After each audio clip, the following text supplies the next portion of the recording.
सुबह सुबह रेशमा ने देखा कि घर के सभी लोग सफाई में व्यस्त हैं।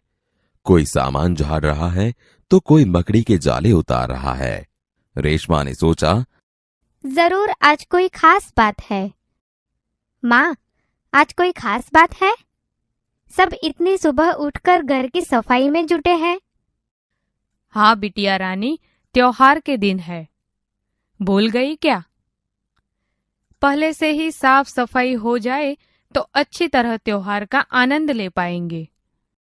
ओह, मैं तो एकदम भुलक्कड़ हो गई हूँ।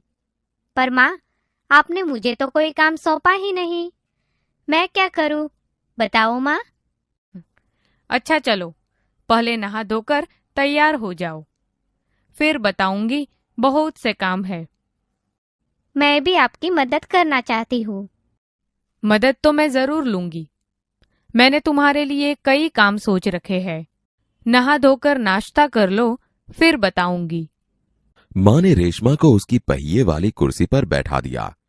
रेशमा ने अपनी पहिए वाली कुर्सी को धीरे धीरे धकेला और अपने दैनिक कार्यों में लग गई। रेशमा जब 5 साल की थी, तभी से उसके दोनों पैर काम नहीं करते थे। उसे बहुत तेज बुखार हुआ और घुटनों से नीचे दोनों पांव एकदम बेजान हो गए। बहुत इलाज करवाया पर रेशमा के पांव में जान नहीं आई। उसे पोलियो हो गया था। रेशमा बहुत हिम्मत वाली लड़की थी। शुरू शुरू में उसे जरूर दूसरों की सहायता लेनी पड़ी, परंतु अब 11 साल की उम्र में वह अपने सारे काम स्वयं करती है। वह अपने परिवार पर अपने काम के लिए निर्भर नहीं रहना चाहती। परिवार के सभी सदस्य, पिताजी, छोटा भाई गोलू, दादी जी, दादाजी, सभी उसे बहुत प्यार करते हैं। वह सबकी आंखों का तारा है। मां ने रसोई घर में सारे बर्तन, डिब्बे, बोतलें नीचे उतारकर साफ कर दिए थे। रेशु, अगर तुमने नाश्ता कर लिया हो तो काम में मेरा हाथ बटाओ। हाँ माँ, मैंने नाश्ता कर लिया। दूध का मेवे वाला दलिया बहुत अच्छा बना है। माँ, मैं हाथ धोकर अभी आती हूँ। रेशमा अपनी कुर्सी को धकेलते हुए रसोई घर में पहुंची। रेशमा मां को बर्तन, डिब्बों पर लेबल लगा लगाकर पकड़ाती गई और मां उन्हें व्यवस्थित ढंग से सजाती गई। रसोई घर फिर से चमचमाने लगा। तेरे पिताजी दफ्तर चले गए। मुझे लड्डू बनाने के लिए कुछ जरूरी सामान चाहिए था। गोलू तो बहुत छोटा है। दादी जी, दादाजी बहुत बुजुर्ग है। अब सामान लाए कौन? सामान मैं ले आऊंगी। बस आप मुझे सामान की लिस्ट और एक थैला दो। तुम ले आओगी अकेली? हाँ माँ, एक बार पहले भी तो लाई थी। तो ठीक है, तुम ही ले आओ, लेकिन ध्यान से जाना। सारा सामान नुक्कड़ वाली दुकान से ही मिल जाएगा। थोड़ी देर बाद रेशमा सारा सामान लेकर लौटी। गोलू, ये लो, तुम्हारे लिए टॉफी लाई हूँ। गोलू टॉफी पाकर खुशी से उछलने लगा। कुछ ही दिन बीते थे। एक दिन शाम को रेशमा का घर दियों के झिलमिल प्रकाश से जगमगाने लगा। पूरा मोहल्ला जगमगा रहा था। जहां रोशनी ही रोशनी थी। क्या जमीन, क्या आसमान। दादी जी ने बताया कि दीपावली अंधेरे पर उजाले की जीत का त्योहार है। बुराई पर अच्छाई और असत्य पर सत्य की सदा जीत होती है। इस दिन रावण को पराजित कर राम अयोध्या लौटे थे। उसी खुशी में यह त्योहार मनाया जाता है। रेशमा और गोलू बड़े ध्यान से दादी जी की बातें सुन रहे थे। कुछ देर बाद सबने मिलकर पूजा की और प्रसाद खाया। गोलू अपने दोस्तों के साथ पटाखे छुड़ाने में मग्न हो गया। रेशमा अपने दादा दादी के साथ फुलझड़ियां जला रही थी। इतने में रेशमा ने क्या देखा कि गोलू ने जिस पटाखे को बुझाया हुआ समझकर छोड़ दिया था, उसमें चिंगारियां निकलने लगी हैं। गोलू की पीठ पटाखे की तरफ थी। गोलू, गोलू बच्चों, तुम्हारे पीछे पटाखा है। पटाखों के शोर में रेशमा की आवाज दब गई। सबसे पहले रेशमा जल्दी जल्दी कुर्सी को धकेलती गोलू के पास जा पहुंची। उसने गोलू को जोर से धक्का दिया और खुद आगे निकल गई। अपनी कुर्सी की गति के कारण धड़ाम जोर का धमाका हुआ। रेशमा की फुर्ती ने गोलू को जलने से बचा लिया। गोलू को कुछ समझ न आया कि उसे धक्का किसने दिया और क्यों। धमाके की आवाज सुनकर मां पिताजी भी बाहर दौड़े चले आए। कुर्सी रेशमा के ऊपर थी और रेशमा नीचे। पिताजी ने कुर्सी सीधी की और रेशमा को उस पर बैठा दिया। मां भयभीत थी। कहीं चोट तो नहीं लगी रेशु? रेशमा ने उन्हें सारी बात बताई। सबने रेशमा की पीठ थपथपाई। गोलू रेशमा के पास आया। दीदी, आज तो आपने मेरी जान बचा ली। आपका यह धमाकेदार धक्का मुझे हमेशा याद रहेगा। सभी लोग खिलखिलाकर हंस पड़े। रेशमा की शारीरिक कमी उसके इरादों में कभी बाधा नहीं बनी। वह आज भी उतनी ही जिंदा दिल और परिश्रम से अपना जीवन जी रही है। उसकी हर सुबह नई सुबह होती है। वह हर सुबह अपने काम में नए इरादे से जुट जाती है।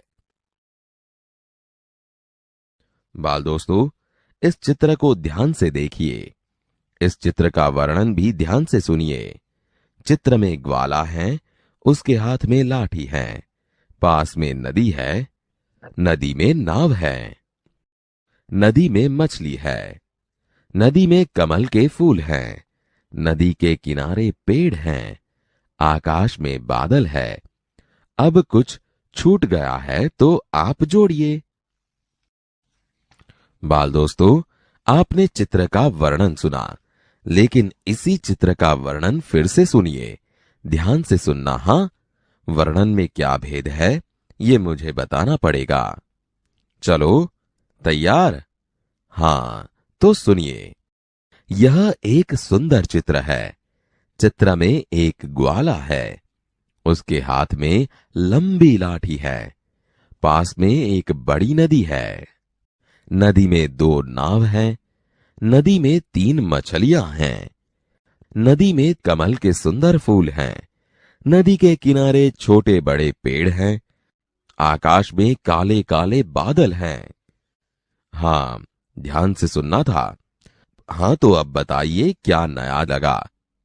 हाँ, तुम सही हो। तो इन वाक्यों में एक सुंदर, एक लंबी, बड़ी, 2, 3, कमल, सुंदर, छोटे बड़े, काले काले जैसे शब्दों का विशेष रूप से प्रयोग हुआ है। इसे विशेषण कहा जाता है। सुबह सुबह रेशमा ने देखा कि घर के सभी लोग सफाई में व्यस्त हैं। कोई सामान झाड़ रहा है तो कोई मकड़ी के जाले उतार रहा है। रेशमा ने सोचा, जरूर आज कोई खास बात है। मां, आज कोई खास बात है? सब इतनी सुबह उठकर घर की सफाई में जुटे हैं। रेशमा ने उत्सुकता से पूछा। हाँ बेटिया रानी, त्योहार के दिन हैं। भूल गई क्या? पहले से ही साफ सफाई हो जाए तो अच्छी तरह त्योहार का आनंद ले पाएंगे। मां ने प्यार से रेशमा के गाल को सहलाते हुए कहा। ओह, मैं तो एकदम भुलक्कड़ हो गई हूं। पर मां, आपने मुझे तो कोई काम सौंपा ही नहीं। मैं क्या करूं? बताओ मां। अच्छा, चलो पहले नहा धोकर तैयार हो जाओ, फिर बताऊंगी। बहुत से काम हैं। मैं भी आपकी मदद करना चाहती हूं, मां ने कहा। रेशमा ने रुआंसे स्वर में कहा। मदद तो मैं जरूर लूंगी। मैंने तुम्हारे लिए कई काम सोच रखे हैं। नहा धोकर नाश्ता कर लो, फिर बताऊंगी। कहते कहते मां ने उसकी पहिए वाली कुर्सी पर बैठा दिया। रेशमा ने अपने पहिए वाली कुर्सी को धीरे धीरे धकेला और अपने दैनिक कार्यों में लग गई। रेशमा जब 5 साल की थी, तभी से उसके दोनों पैर काम नहीं करते थे। उसे बहुत तेज बुखार हुआ और घुटनों से नीचे दोनों पांव एकदम बेजान हो गए। बहुत इलाज करवाया पर रेशमा के पांव में जान नहीं आई। उसे पोलियो हो गया था। रेशमा बहुत हिम्मत वाली लड़की थी। शुरू शुरू में उसे जरूर दूसरों की सहायता लेनी पड़ी, परंतु अब 11 साल की उम्र में वह अपने सारे काम स्वयं करती है। वह अपने परिवार पर अपने काम के लिए निर्भर नहीं रहना चाहती। परिवार के सभी सदस्य, पिताजी, छोटा भाई गोलू, दादी जी, दादाजी, सभी उसे बहुत प्यार करते हैं। वह सबकी आंखों का तारा है। मां ने रसोई घर में सारे बर्तन, डिब्बे, बोतलें नीचे उतारकर साफ कर दिए थे। उन्होंने रेशमा को आवाज दी, रेशु, अगर तुमने नाश्ता कर लिया हो तो काम में मेरा हाथ बटाओ।